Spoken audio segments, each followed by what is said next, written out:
السلام عليكم ورحمة الله تعالى وبركاته. بسم الله والحمد لله الصلاة والسلام على أشرف المخلوقين وعلى آله وصحبه أجمعين. أبرئ الله أما بعد. ബഹുമാനപ്പെട്ട ഉസ്താദുമാരെ, വിധികർത്താക്കളെ, സ്നേഹനസ്രാണങ്ങളായ വിദ്യാർത്ഥി മിത്രങ്ങളെ, നാം ഇപ്പോൾ ഇവിടെ ഒരുമിച്ച് കൂടിയിരിക്കുന്നത് മുത്തുനബി സല്ലല്ലാഹു അലൈഹി വസല്ലമയുടെ ജന്മദിനാഘോഷ പരിപാടിയിലാണ്. ഈ ഒരു അവസരത്തിൽ നിത്യാദനം സർവ്വധനാൽ പ്രധാനം എന്ന വിഷയം നിങ്ങളുമായി അല്പം സംവദിക്കാൻ ഞാൻ ആഗ്രഹിക്കുന്നു. അതിനെനിക്ക് തൗഫീഖ് നൽകിയ ജഗതിയന്താവായ അല്ലാഹുവിനാണ് സർവ്വസ്തോത്രങ്ങളും. അൽഹംദുലില്ലാഹ് അലാ കുല്ലി ഹാൽ. ഹംദയുടെ തിരുപാണ്ഡം പുതച്ചും ലഹരിയും മയക്കുമരുന്നും നെഞ്ചോട് ചേർത്തും ജീവിതം ഒരു ആഭാസമാക്കി മാറ്റുന്ന അഭിനവയുഗത്തിൽ വിദ്യാധനം സർവ്വധനാൽ പ്രധാനവും പ്രശസ്തവും ഔചിത്യപൂർണമാണെന്ന് ഞാൻ വിശ്വസിക്കുന്നു. സഹോദരങ്ങളെ, ആധുനിക കാലത്തെ മാനവരാശിയുടെ ഹൃദയങ്ങളെ കവർന്നെടുക്കുന്ന നിഗൂഢമായ അന്ധചിന്തകൾ കൊണ്ട് നവതലമുറയുടെ ഭാവിയെ കുറിച്ച് ആശങ്കപ്പെടുമ്പോൾ അവരെ കൈപിടിച്ച് സ്വർഗത്തിന്റെ ആവാസ കേന്ദ്രങ്ങളിലേക്ക് ആനയിക്കാൻ വിഷാബോധം നൽകുന്ന ഒരു കൂട്ടം പണ്ഡിത കുലപതികളെക്കാളും സ്വാഗതം ചെയ്യുമ്പോഴാണ് നിത്യാദനം സർവ്വതിലും പ്രധാനവും പ്രശസ്തവുമായി മാറുന്നത്. സുഹൃത്തുക്കളെ, കയ്യൂക്കുള്ളവൻ കാര്യക്കാരൻ എന്ന കാടൻ സംസ്കാരത്തിൽ നിന്നും അറിവുള്ളവൻ അജയ്യൻ എന്ന ചിന്താഗതിയിലേക്കുള്ള പരിണാമത്തിന്റെ പാതയിലാണ് ആധുനിക ലോകം സഞ്ചരിച്ചു കൊണ്ടിരിക്കുന്നത്. ആർജിച്ചെടുക്കുന്ന അറിവും അതിലൂടെ കൈവരിക്കുന്ന പുരോഗമനവുമാണ് യഥാർത്ഥത്തിൽ മനുഷ്യൽപ്പത്തി മുതൽ ലോകത്തെ നിയന്ത്രിച്ചു കൊണ്ടിരിക്കുന്നത്.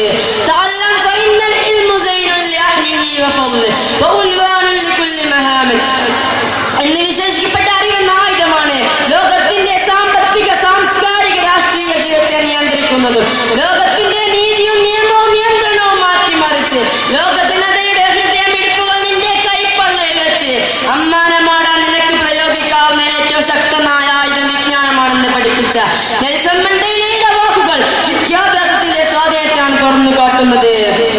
നരമ്പുകൾ നുരുമ്പിക്കൊണ്ടിരിക്കുമ്പോഴും മാംസം മണ്ണായി മാറിക്കൊണ്ടിരിക്കുമ്പോൾ എല്ലുകൾ എരിഞ്ഞമർന്നു തുടങ്ങിയാൽ അറിവിനെ പ്രണയിച്ചവൻ ഹൃദയാന്തരങ്ങളിൽ ശ്വാസമായി ജീവിച്ചു കൊണ്ടേയിരിക്കും. പ്രവാചകൻ നബി സല്ലല്ലാഹു അലൈഹി വസല്ലം പറയുണ്ടായി,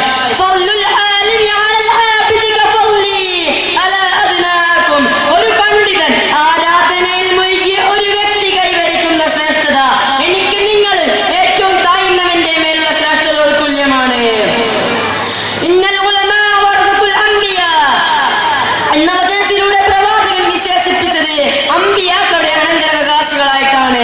കാരണം അമ്പിയാക്കളുടെ അനന്തര സ്വത്ത് ദീനാറോ ദിർഹമോ അല്ല, മറിച്ച് സകലമായ ഇരുട്ടിനെയും പ്രകാശമാക്കുന്ന, സകല നരകങ്ങളെയും സ്വർഗങ്ങളാക്കുന്ന, വാനോളം നിന്നവരായവരെ രാജാവാക്കുന്ന അറിവ് നൽകിയാണ്.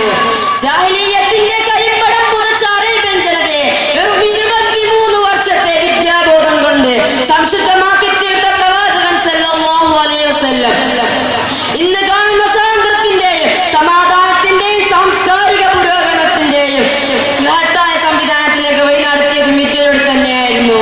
അതുകൊണ്ട് തന്നെയാണ് അമേരിക്കയിലെ പ്രഗത്ഭ ചിന്തകനായ ജോർജ് വാഷിംഗ്ടൺ പോലും ഇങ്ങനെ എഴുതി വെച്ചത്, education is a key to unlock the golden door of freedom.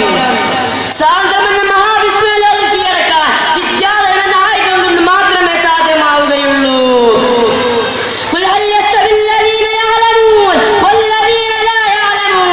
അറിവുള്ളവനും അറിവില്ലാത്തവനും സമമാകുമോ എന്ന വിശുദ്ധ ഖുർആനിന്റെ ചോദ്യത്തെ അന്വർത്ഥമാക്കും വിധം അജ്ഞതയുടെ ചങ്ങലക്കെട്ടുകളെ വലിച്ചെറിഞ്ഞ് എന്നെന്നും ശാശ്വതമാക്കി തീർക്കുന്ന അറിവെന്ന ആയുധമാണ് ഞാൻ തയ്യാറാവേണ്ടതുണ്ട്. അതിനാഥൻ തുണക്കട്ടെ എന്ന് പ്രാർത്ഥിച്ചുകൊണ്ട് എന്റെ പ്രസംഗം ഉപസംഹരിക്കുകയാണ്. അൽഹംദുലില്ലാഹി റബ്ബിൽ ആലമീൻ. അസ്സലാമു അലൈക്കും.